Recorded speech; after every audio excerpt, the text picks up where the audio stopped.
markets work well when information flows freely to everyone in some roughly equal fashion. That doesn't happen in financial markets. Okay? For example, we know that right before the financial crisis, Goldman Sachs was basically selling financial assets to their customers and telling them that these were great assets. You're going to benefit from them. You'll become wealthy. You'll become rich. At the same time that they were using their own funds to bet against that. They thought that those assets really sucked and were going to go down in value. Okay? Now, in a free market, if there was such a thing, everybody would have all information. Goldman Sachs could have said something like this. Here are these assets. We're telling you all the information there is, including the fact that we don't think these assets are very good, but maybe you think differently and you want to go ahead and buy them anyway. They give you 2% and they make 5% on it. They make 3% on that dollar. Borrow another dollar, lend it out. They make 3% more on that dollar. Notice the more they borrow and lend, the bigger and bigger and bigger they get, the more profit they in fact make.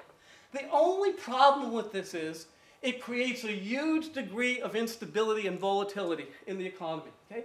Now, in my classes, I spend a whole hour talking about this, so I'll give you the brief summary of it. Essentially, it amounts to this basic question. Suppose I borrow $1, and I then lend $2. So I've got a gap of $1. Okay?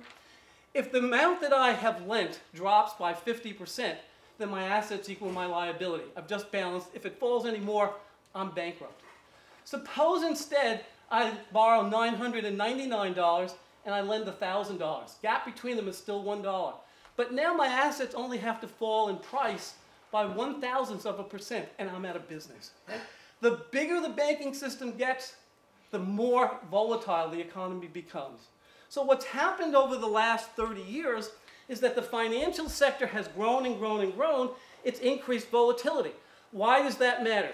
Because when banks bust, okay, it's not just the banks that go bust. When the banks stop lending, the rest of the economy can't get the money they need to buy homes, to buy new machines, to buy new factories. The actual output in the economy goes down. We get a recession taking place. Now, economists have known these things for a long time, except for the truly extremists. Okay? There are some people who believe in something called free banking. Okay? This shows you how crazy economists can be. Free banking means every single person should be able to issue their own money. Okay? So you can create your own money. And then somehow the good monies will drive out the bad. Nobody's ever explained how that actually works in practice. And no government's actually been willing to take the chance of saying that. Just the opposite. Try to print up your own money and see how quickly the FBI will be at your door. Okay? So you can't do that. Why? Because economists have always known that finance is different. Okay? Finance requires rules if you're going to keep banks from getting too big, if you're going to keep them from becoming too risky. So rules have always been in place in the banking industry. It's not anti-capitalist to say that we need rules. It's not anti-finance to say that we need rules. Almost everybody knows we need rules. The question, of course, is, what are the rules going to be? That's changed through history. When Peter Schiff says the Federal Reserve is responsible for everything, well, the Federal Reserve came into existence because in 1907 there was a panic similar to the panic that we've been taking place here, a financial crash. And that panic took place before there was any government intervention in the economy. Okay? There was no Federal Reserve. The federal government was basically not even involved in the economy. What that establishes is that these are endemic to capitalism if we don't have rules in place to control them. So we need rules. It's not anti-financial, it's not anti-capitalist. The real question is, what are the rules going to be and who's going to make them? Okay? We claim to be a democratic society. But when it comes to the rules, we're more like a plutocracy. Okay? It's not one person, one vote. It's $1, one vote. The more dollars you have, the more votes you have. Okay? Right now, there's a big struggle going on in Congress.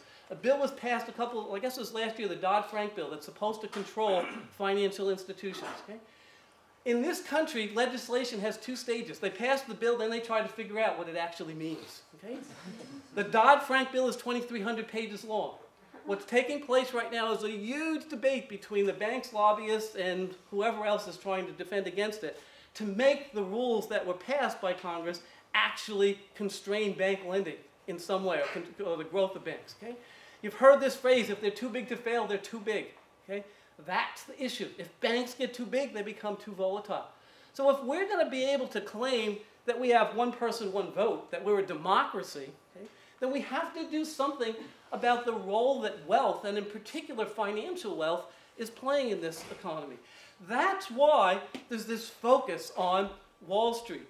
It's Wall Street that has the power to determine what the rules are right now. If we want a democracy, we have to figure out a way to deal with that. That means dealing with things like campaign finance laws.